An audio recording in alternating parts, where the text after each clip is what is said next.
Good evening, everyone. This is Harshvardhan Tiwari. I'm the project lead at Project Maverick.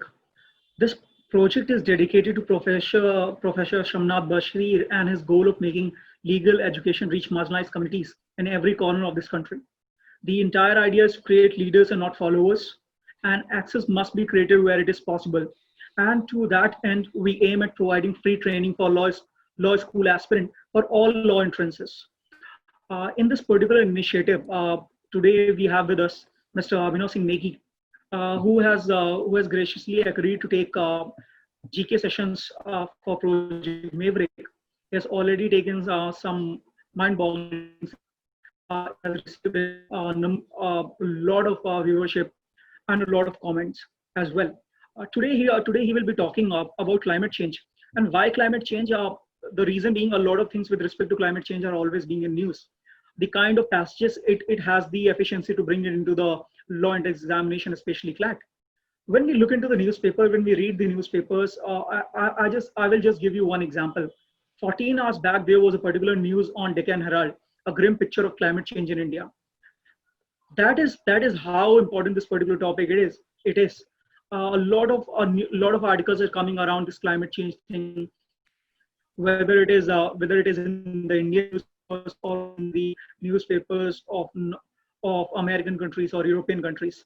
There has been a wide discussion with respect to the impact of climate change, the impact of lockdown on climate change, etc., etc., and also with respect to Paris Agreement.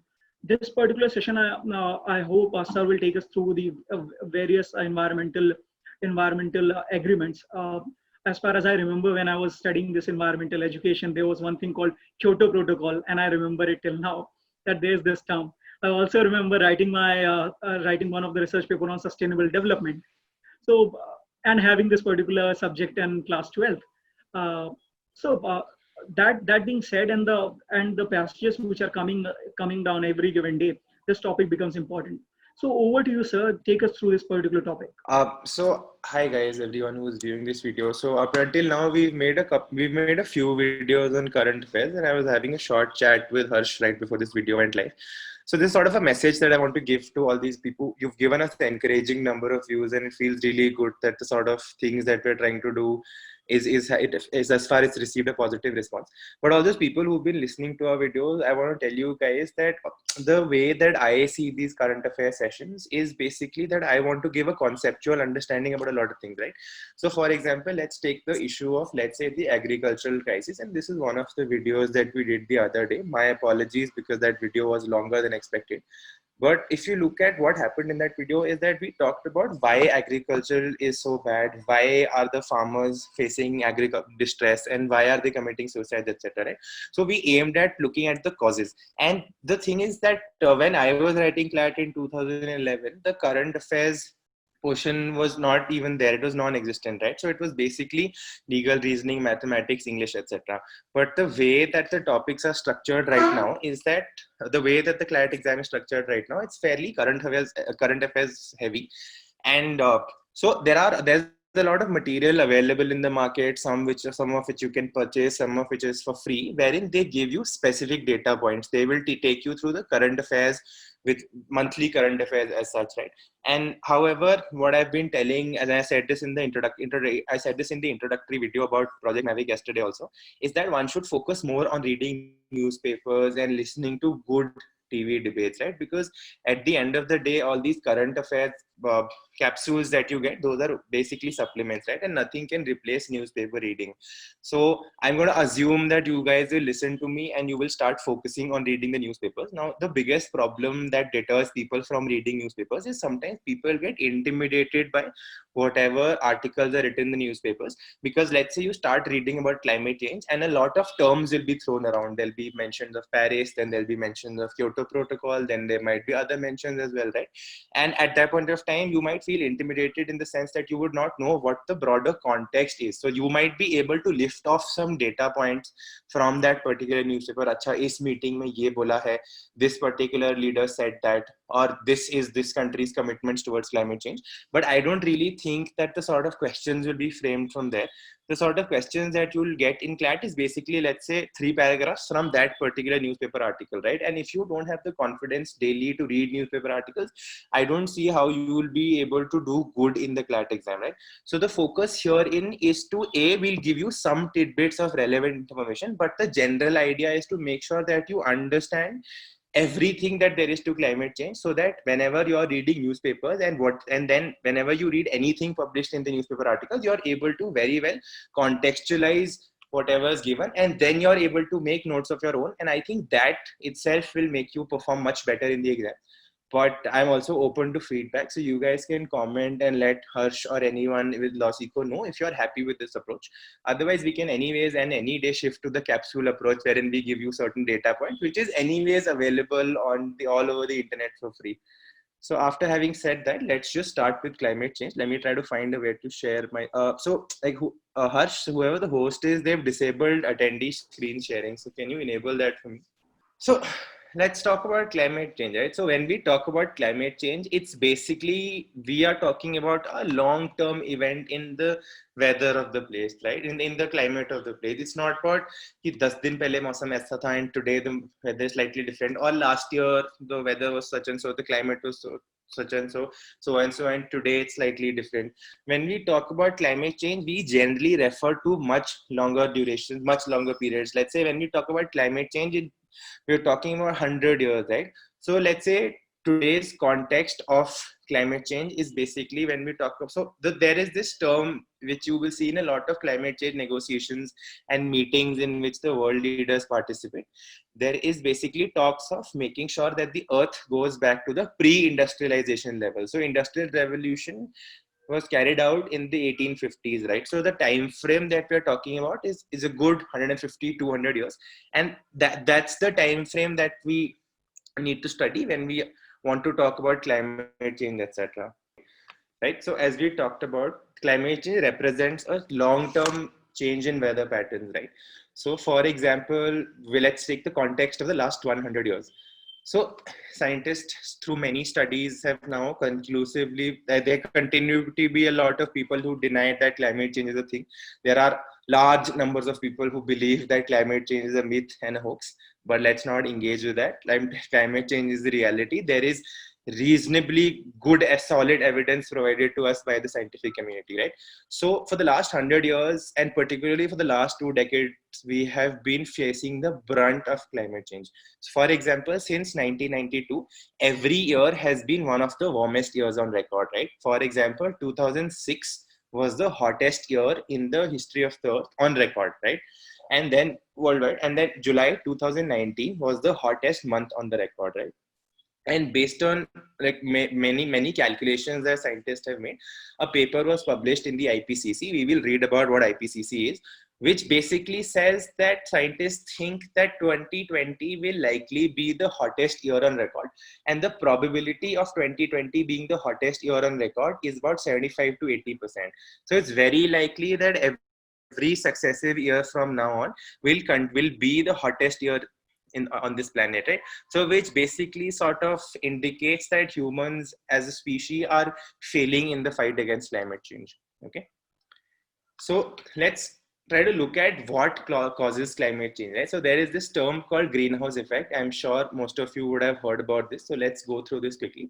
So the greenhouse effect is basically what causes the climate to rise, and which causes the temperature on the earth to rise, right? So left alone without any sort of human intervention, greenhouse effect is not really such a bad thing, right? Because if there was no greenhouse effect on the earth, then the earth's surface ka average temperature would have been minus 19 degrees Celsius instead of the present value today, that is 15 degrees Celsius.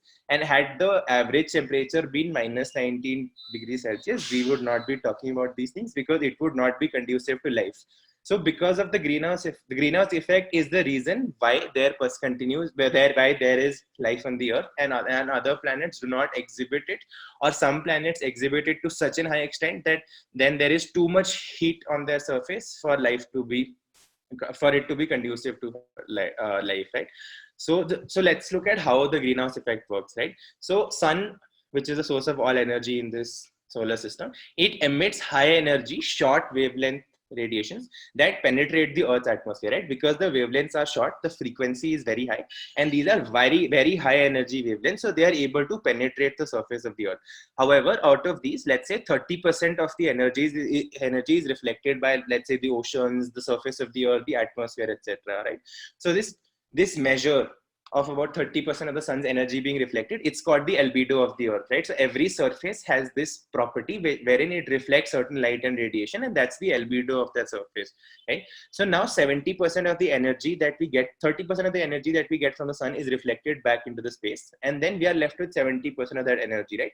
So the Earth's surface continues to absorb that energy, and over time it releases that particular energy in the form of low frequency, low energy, large wavelengths, right? And these are known as the infrared radiation. So all those greenhouse gases that we talk about, carbon dioxide being the main culprit, then you have methane, then you have a lot of complex fluorines, right? So these greenhouse gases, they basically trap this long form radiation that is emanating from the Earth's surface. And when these gases trap these long form radiations, they again release heat after trapping them, and this leads to the warming of the surface of the Earth beneath the atmosphere, right? So this concept is called the greenhouse effect. It is very similar to the sort of, so if you visited any farms around you, you would be able to see polythene greenhouses. So the fundas that are applied is the same. The greenhouses prevent the heat from leaving those greenhouses, and therefore it provides the plant a very conducive atmosphere for fast growth. And if you take that and basically enlarge that to enlarge that and compare the Earth's atmosphere with along with all its greenhouse gases to a greenhouse, that's the sort of effect that is created, and that's the reason why the climate, why the temperature, why Earth is generally hotter than other planets.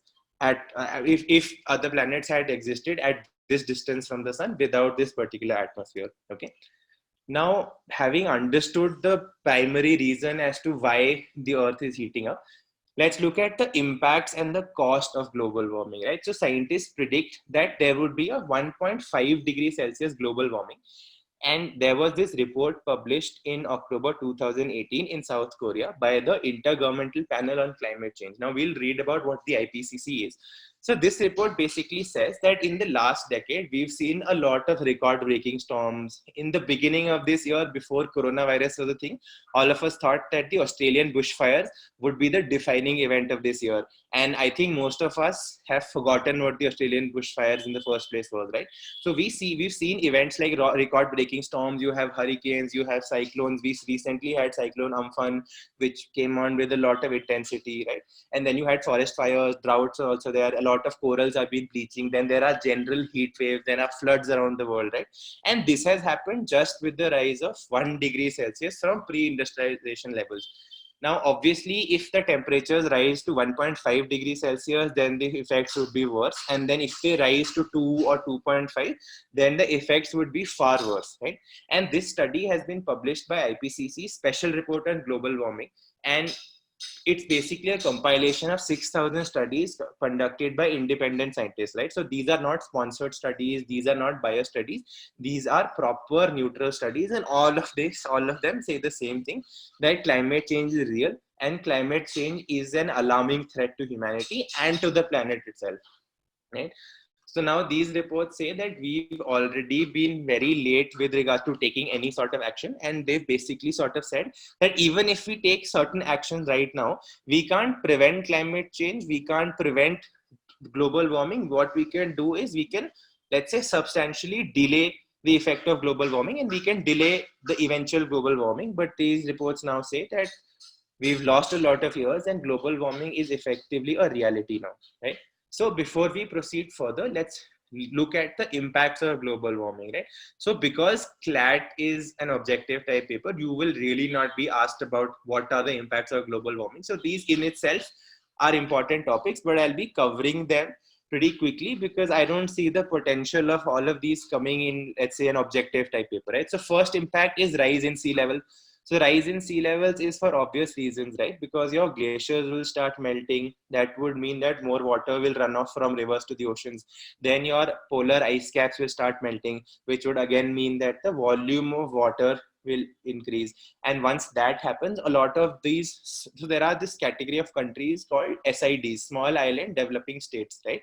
So these are small islands, right? So these are basically at 2 meters, 3 meters, 4 meters elevation from the sea, from the surface, from sea level. And obviously these are going to be the primary victims of global warming. So these islands and these countries and people inhabiting these countries are at the higher risk. Similarly, if you come back closer to home, Bombay, which is the financial capital of India, is also at the risk of losing some land because of climate change. Then we are at the risk of losing a lot of Sundarbans forests because of climate change. Then the spectacular tourist attraction that are the beaches of Goa, those could also be wiped out if there is substantial rise in the sea level, right? So these are sort of the challenges that global warming is posing to us.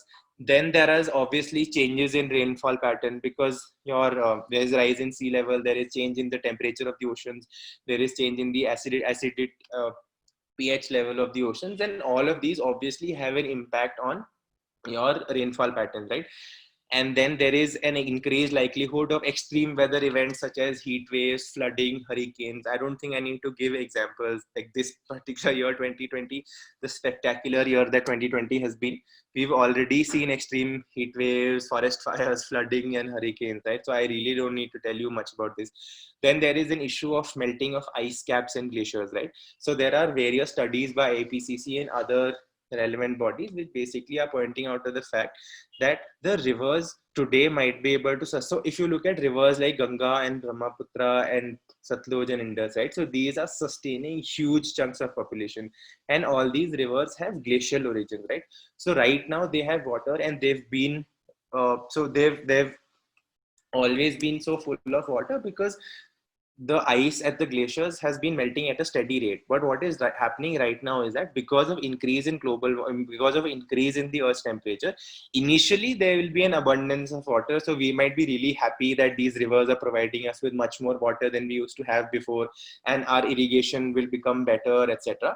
But that's also up to a certain time, right? So because of global warming, the rate of melting of the glaciers has increased, right? So they might reach up to a point wherein we run out of glaciers to melt, and after that is when the problems start, wherein there is reduction in the level of water that you see in these and perennial rivers, right? So the reason why these rivers are so important is because they flow throughout the year, and the flow is not really impeded by anything except global warming, which is a threat to these rivers. And if you look at where the most number of people in the world live, it's around these huge glacial rivers, right? Just imagine the number of people dependent on the Ganga and its tributaries, all of Uttar Pradesh, all of Bihar, right? Or like half of West Bengal. So these, and then you have Brahmaputra, which flows through the densely populated Assam Valley and then comes down to Bangladesh and West Bengal, right? So these rivers are very important for a large section of the population. And if these rivers run dry, then we can only like imagine the devastation that will cause, right? And then you have widespread vanishing of animal populations due to habitat loss. Now, because of the large number of forest fires or increase in the flow of rivers, which will lead to flooding. So this will obviously kill off a lot of animals, and they'll lead to more competition between human beings and animals, right? Then you have instances of spread of diseases, deadly diseases like malaria. So for example, WHO last year came out with a report which was very startling in the sense that it said that because of global warming, we are reporting cases of malaria in countries which have never historically reported cases of malaria. Countries like Bhutan and Nepal, which are generally cold countries, they've never had an issue with malaria, right? But now they're seeing cases of malaria which are being reported from countries like Nepal and Bhutan. Now, then if you look at diarrhea, for example, every year around 18 lakh people, mostly kids, die because of diarrhea, right? Because of bad sanitation, lack of adequate supply of water, right? So how now what the global warming would most likely lead to is higher scarcity of water, more problem with sanitation, which would mean that there would be more diarrhea related deaths. Anyways, about 18 lakh people every year are dying because of diarrhea. Similar number of people are dying because of malaria. So that would mean that huge large numbers of humans would be at a risk. And this would also obviously have a significant impact on lowering the GDP of every country, right? Because if you have to spend a lot of money in fighting diseases and your population is riddled with diseases, it is not a productive population, then how can you continue to be productive and have a good GDP, right? Then you have problems of ocean acidification. Now, oceans as such are not becoming acidic, right? It's not that their pH is dropped below 7. Oceans generally have a pH of around 8, but over the years, we started seeing a trend wherein um, the pH level of the oceans is dropping. So why it is dropping is basically we've seen more carbon dioxide in the air, right? And oceans basically absorb about 60% of the carbon that there is.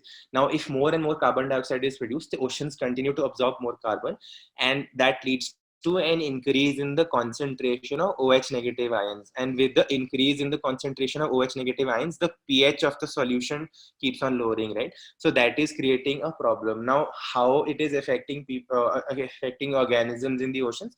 Now, so let's say there are a lot of organisms that exist, a lot of marine organisms that are calcareous in nature, in the sense that they have calcium and calcium carbonate shells which protect themselves, right?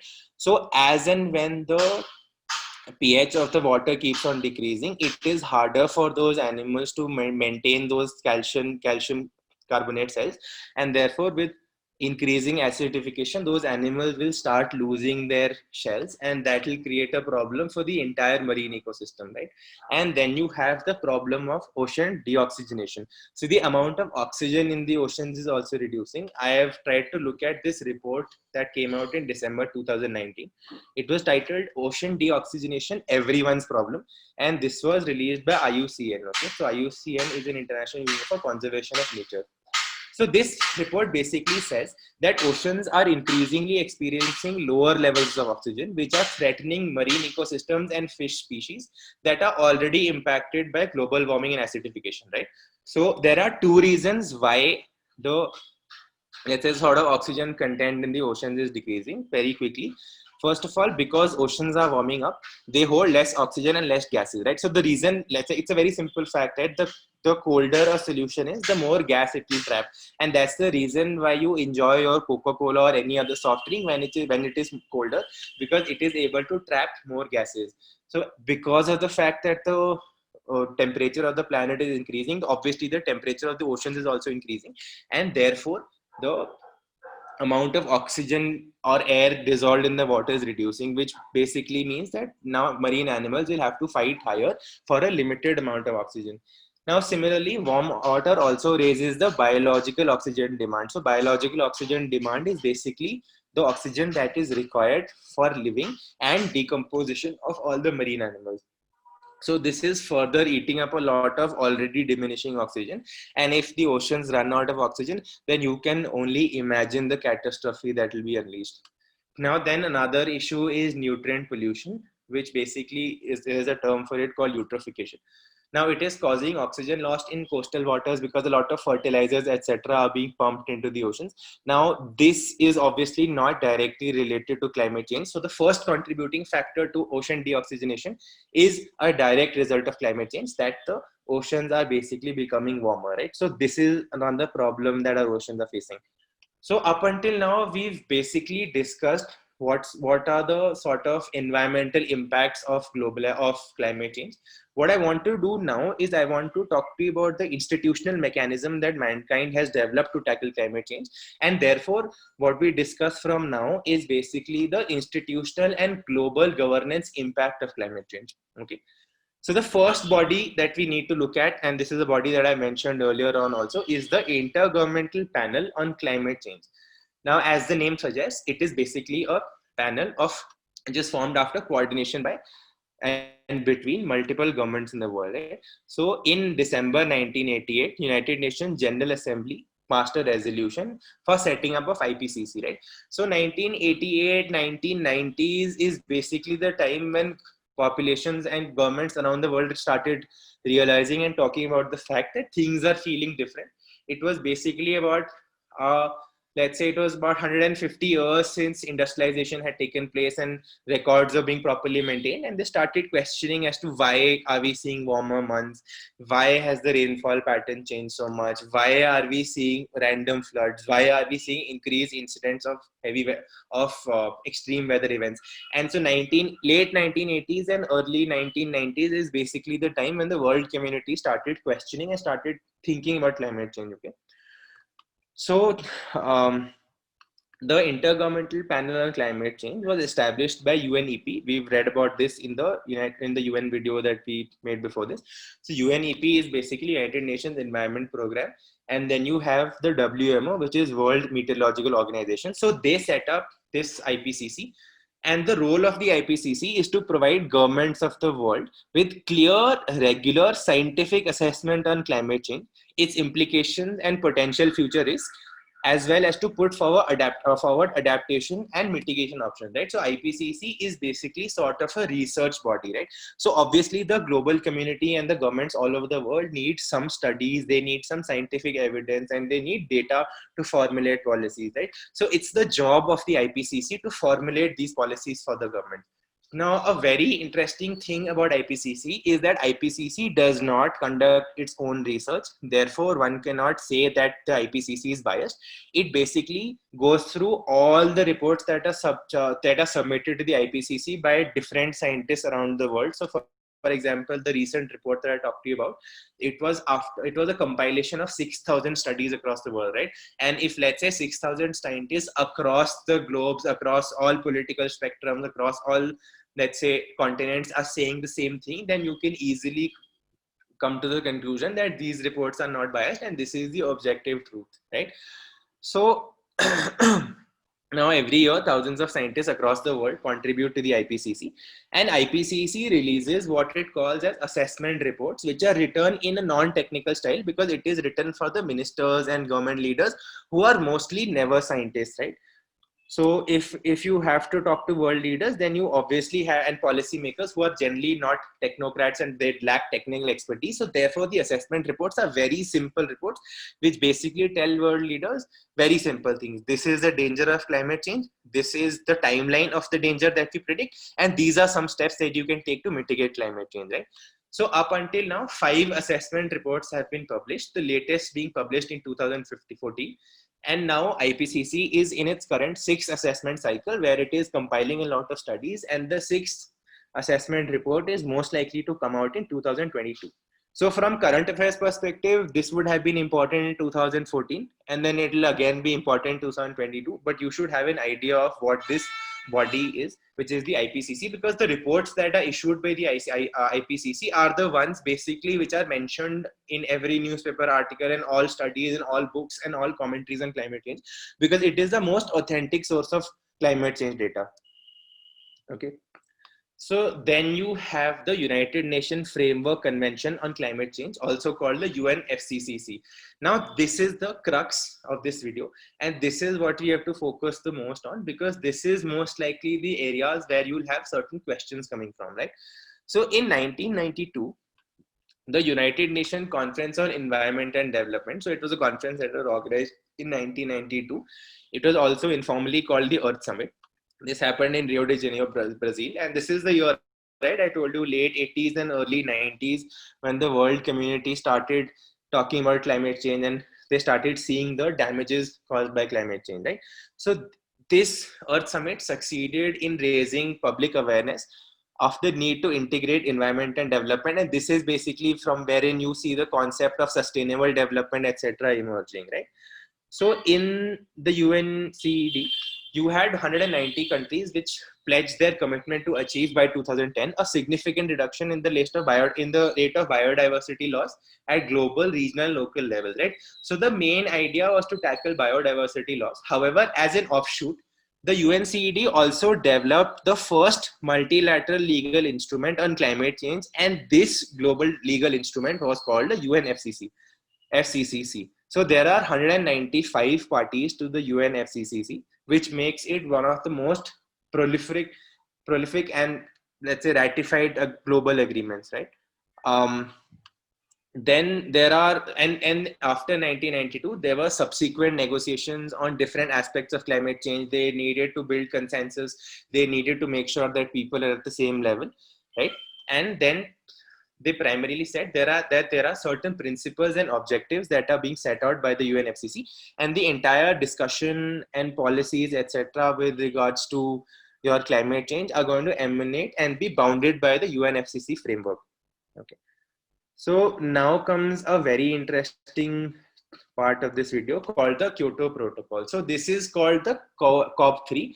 Now COP here stands for Convention of Parties, right? So when you look at Paris Agreement, or if you look at the numbers that are given to them, COP21, COP25, etc. So this is the conference that the COP is a reference to, right? So it's a reference to the UNFCCC, and then it is a reference to how many meetings of the UNFCCC conference of parties have taken place, right?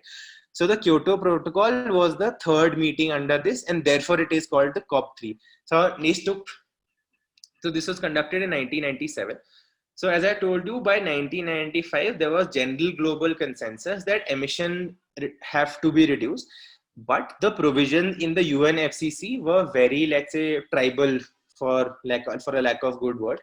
And they were very tribal, and they were unable to, let's say, mitigate climate change. And they said that under Kyoto Protocol, people realized that we really need to start taking more concrete steps, right? So therefore, they launched the negotiations, which lasted for 2 years. And on December 11, 1997, they adopted the Kyoto Protocol.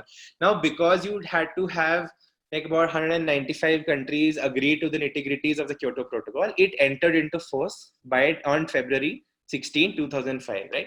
So Kyoto Protocol effectively operationalizes the convention, right? So initially the idea that we really need to do something about climate change came up in 1992, but it was by 2005 wherein people realized that, okay, we need to take concrete steps. Okay. So the major difference between the convention and the protocol is basically, under the convention, people agreed that we need to do something about climate change and we need to reduce our emissions. The Kyoto Protocol legally bound those countries to then actually reduce emissions, right? So initially, Kyoto Protocol in 2005 basically said that the primary contributors to increased, let's say, carbon dioxide emissions or increased temperature are the industrialized countries, right? So countries like India, a lot of countries in the African continent, and a lot of small island states, which had never undergone heavy industrialization in the first place. So they are not the ones that have been polluting. So the heavily industrialized nations of Europe and, let's say, the US, these are the nations that have been running their factories for the last 150, 120, 200 years. And these are the countries that have been polluting with impunity. And because of the actions taken by these countries, the world right now is going to face the brunt of climate change, right? So under the Kyoto Protocol, emission targets were set for only 37 industrialized countries. Okay. And obviously the European Union. Now it bound those developing countries because it, obviously, as I told you, it recognized the fact that developed countries are the ones that are responsible for this, right? So it put on them a heavier burden under this principle called CBDR. Now, CBDR is a very important principle. It stands for Common but Differentiated Responsibility. It basically means that climate change obviously is a threat to all the people on the earth. It is a threat to all the countries. However, and therefore it is a common responsibility.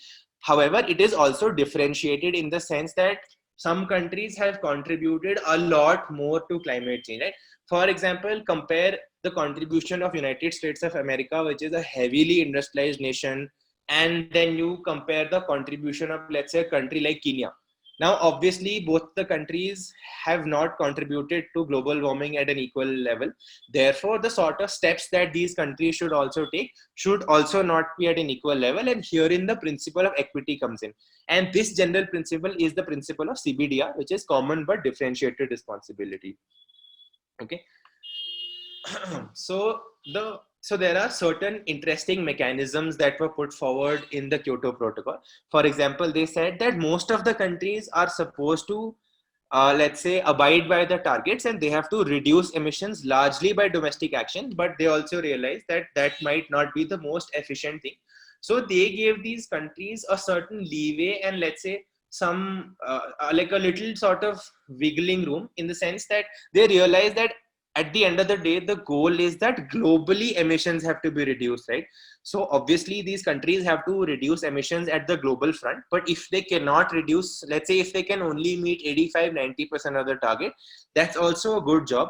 For the next 15-10% of the target, what they can do is they can help other countries which might or might not be obligated under the Kyoto Protocol to reduce their emissions, right? Because the ultimate aim is that the global emissions have to be reduced. It doesn't really matter from which country these emissions are reduced, right? And therefore there were certain market mechanisms that were established under the Kyoto Protocol. Okay, so there are three flexible market mechanisms. First is joint implementation. So I'll briefly tell you what joint implementation is. Let's say I am country A, heavily industrialized nation, and then there is a country B, which is also another heavily industrialized nation. So under the Kyoto Protocol, all these nations were mentioned in the second annex or the annex B, right? So let's say I have met 90% of my target, but for the next 10%, what I can do is, me being a developed country can, let's say, make some sort of investment in you, another developing country, to reduce carbon emission, which might be financially more viable for me, and politically also it might be more viable for me. So I'll do that, and I'll help your country reduce emissions, and the number of and the emission that is reduced in your country would be counted as my contribution to reducing emissions, right? Now, this is the joint implementation mechanism. Another similar mechanism is the clean development mechanism. So in the clean development mechanism, the funda is similar to joint implementation. Herein, however, the investments are made in the developing country, which under the Kyoto Protocol really doesn't have any sort of, let's say, reduction obligation. So under joint implementation, investment is made by a developed country into another developed country. And under the clean development mechanism, an investment is made between by a developed country in a developing country.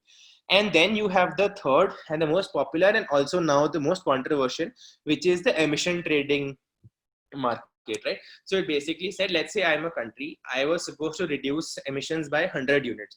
Now I have done an excellent job and I have reduced my emissions by 120 units. So basically I have overshot my target by 20 units.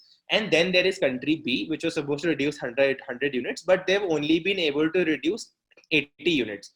So now I have 20 extra surplus units. I can sell those units to that country, and that country can buy those units for me.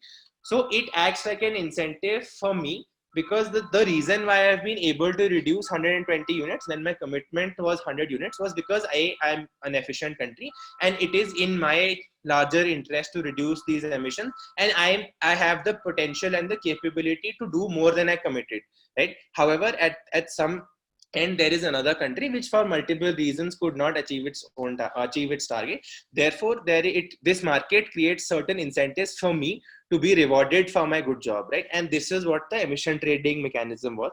So the first phase of all of this came about in 2005, and the first phase of the Kyoto Protocol ended in 2012. Okay, and then after that there were multiple COPs in between. The important COP is COP 17, which happened in Durban. Okay, now this is the COP 17 Durban Summit of 2011.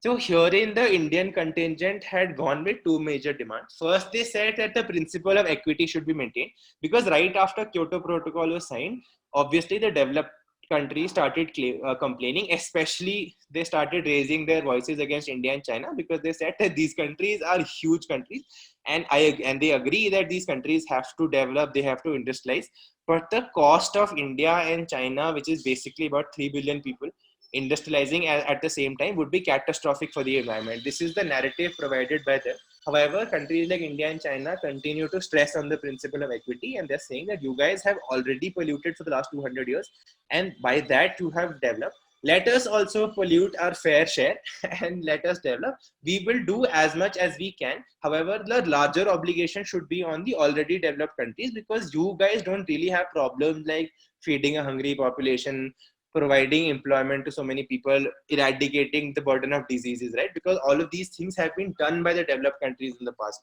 right?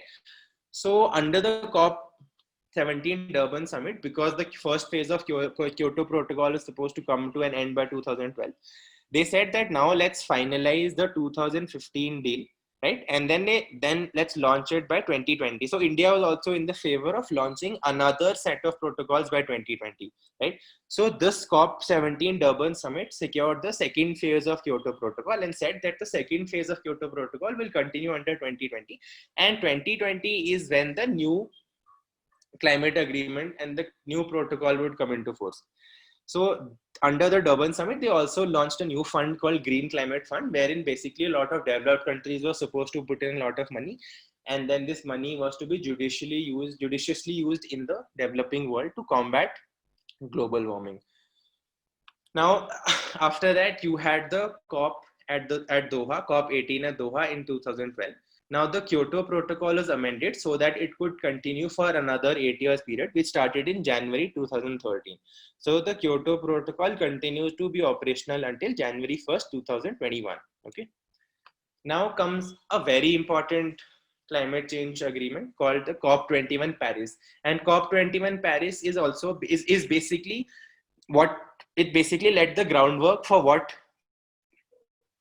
let's say the sort of action all the countries in the world would take subsequent to 2020 to fight this demon of climate change, right? And COP21 Paris is the agreement out of which USA led by Donald Trump has recently walked out of. Okay, so the main objective of the Paris Agreement was that Kyoto Protocol is going to finish by 2020-21, and we need to come to a new set of rules for which and new set of rules to abide by for us to tackle climate change, right?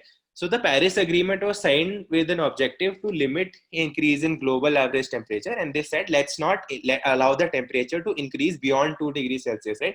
So by 2015, the world community has given up that we can't obviously go back to the pre-industrialization levels, but let's limit the rise in temperature to well below 2 degrees Celsius above in pre-industrial levels. And that is the bare minimum that the global community is committed to doing. However, we should strive to not let it increase beyond 1.5 degrees Celsius above pre-industrial levels, right? So a very interesting thing about the Paris Agreement is that it places the onus on the countries themselves, right? So the agreement doesn't give targets to the countries. The agreement says that the countries need to come up with their own targets, and these targets are called the NDCs, or the nationally determined contributions, right? So this basically means that all countries have to report annually and regularly on their emissions and their implementation efforts, and what you want to reduce is completely upon you, right? So it's basically not putting a lot of pressure on these countries. So the Paris Agreement entered into force on 4th November 2016. Now the biggest problem with the Paris Agreement is that it's a non-binding agreement on most issues, and it is binding only on reporting requirements. Okay, and the efficacy of the whole deal operates on countries naming and shaming each other, right? So let's say if I as India have said that I will reduce my emission by 100 units, but in the end I only reduce it by 50 units, the countries pretty much can't do anything, right? They can only say that, oh, India has not followed what India itself had promised. And that's pretty much all the teeth that the Paris Agreement has, and that's the biggest problem with the Paris Agreement, right? So effectively the whole world is Ram Bharose. You do what you want to, at least just tell us what you're doing, is basically the funda of the Paris Agreement.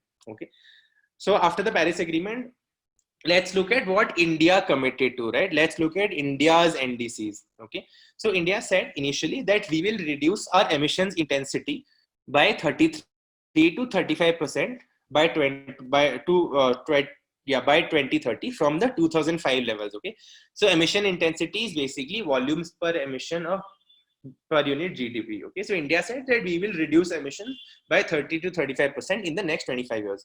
I mean, 10 years, which are 10, like by 2030. Okay. Now, India also said that out of all the electric power that is produced in the country, it said that 40% of cumulative electric power will be from non-fossil fuel based energy resources by 2030, right? And it said that we will do this by the help of technology and technology transfer and low cost international finance. So even though India said that we will reduce our reliance on fossil fuel, let's say primarily coal for energy generation, they said this will only be possible with international cooperation, wherein the developed countries share their technologies for producing electricity from non-fossil fuel sources, and also all these projects be funded through low-cost international finance, right?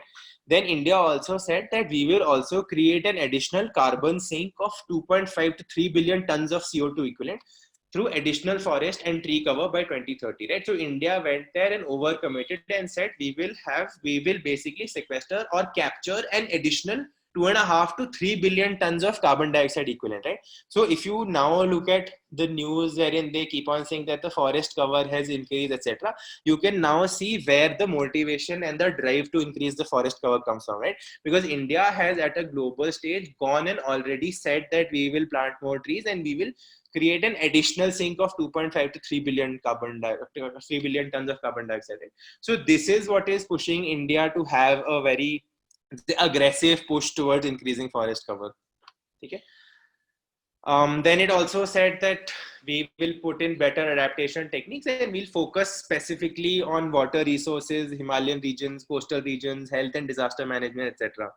And it said, and India also then tried to place more onus on the international community and said that we can only do this by mobilizing both domestic funds and funds from developed countries, right? Then came COP24, which happened in Katowice, Poland. So basically, 2015, under the Paris Agreement, parties had broadly decided on what to do. In COP24 Katowice, the Paris rulebook was finalized to operationalize the 2015 agreement, right? So they wanted to lay the ground rules. Now, however, there were, so this was basically 2018-19, and there were a lot of issues with this particular rulebook. Now, the first is that some countries, the US, Saudi Arabia, and Russia, which are huge polluters, right? They basically said that the report that was published by IPCC, which said that the world is set to breach global warming limits of 1.5 degrees Celsius between 2030 and 2050. So in the next 20-25 years, we're going to breach that limit. These countries just rejected the report produced by thousands of scientists across the world. So that's a huge red flag, which basically gives an indication that these countries are not really serious about fighting against climate change. Then there was an issue of equity. Now, the provisions of the rule book do not reflect the principles of CBDR, right? So the developed countries finally had their say, and they're trying to impose an extra, like sort of an extra obligation on the developing countries itself. So that's another problem. Then there is a huge problem with regards to the market mechanism, right? So under the Paris Agreement, there is an Article 6 which says that we need to set up a market mechanism for trading of carbon emissions, right? However, the problem is that they could not reach a consensus on the voluntary market mechanism. Let me explain to you how. This has largely to do with carbon credits, okay? So under the Kyoto Protocol, there is a market for carbon emission, which is supposed to function till 2020.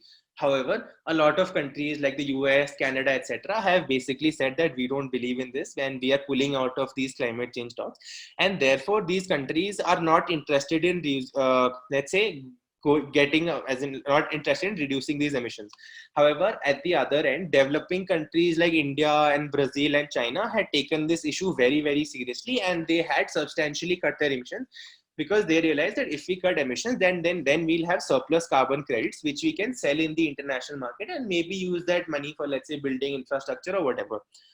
Now, the issue is that these countries, they have lost all interest in the Kyoto Protocol, and they're saying now let's look at the new market mechanisms under the Paris Agreement. Now, the problem here is that these countries are saying that we want a completely new market mechanism wherein we want to reset everything. But countries like Brazil, India, and China are saying that we've already accumulated so much and so many of these carbon credits. What are we supposed to do with them? So these countries are now saying that the carbon credits from the Kyoto Protocol should be carried forward to the Paris Agreement. And that's where the point of contention is. The developed countries are saying that they should not be carried forward, and the developing countries are saying that the carbon credits from Kyoto Protocol should be carried forward. Okay. And why Katowice is very important is because this happened in 2019, and there were a lot of things that happened. Now, the latest COP is the COP25 Madrid, which happened this year, which is the most relevant, but it's also very irrelevant in the sense that these were the longest ever climate change talks. So these talks took more time than any other climate talk. However, nothing came out of this. Nobody agreed to anything, right? And so there was nothing on record. No consensus was built. USA is basically flip-flopping. It really doesn't want to do anything here. And a lot of other countries seem to be uninterested. There is no, let's say, converging of interest in the market mechanisms, etc. Right? So, however, the only thing that we know out that emerged out of COP25 is when IPCC placed a report which said that forget 1 degree, 1.5 degrees, forget 2 degrees rise. If we continue to carry around our business in the way that we are continuing to, the world is on course for a 3 to 4 degrees Celsius rise, which will obviously have dramatic consequences for many countries, including India. Okay. Now let's focus on domestically what we're doing. There is a National Action Plan on Climate Change. It was published in 2008 by the Prime Minister's Council on Climate Change. Now it says that we will use new technologies, and it also focuses on public-private partnership and civil society action, right? So the government of India since 2008 has been saying that the climate change is not the government of India's problem. It affects the private sector, which is as in all the businesses in India, all the companies, and it also affects the civil society at large. Therefore, there needs to be a cooperation between the public sector, private sector, and civil society at large. So under the National Action Plan, there are 8 national missions. I have put them up for you here. You can go through this if you want. These are the 8 missions. Not a lot of things have happened under these missions in 2019 and 2020. However, there might, because we are entering into, let's say, a period of a lot of fast track reforms that the government is trying to bring. So it's very likely that the government might announce some steps under any of these missions. So you can go through these missions. These are basically the names of these missions, and there's not a lot to really explain here. So that's pretty much it that I had to share with you guys in this video. So thank you for listening.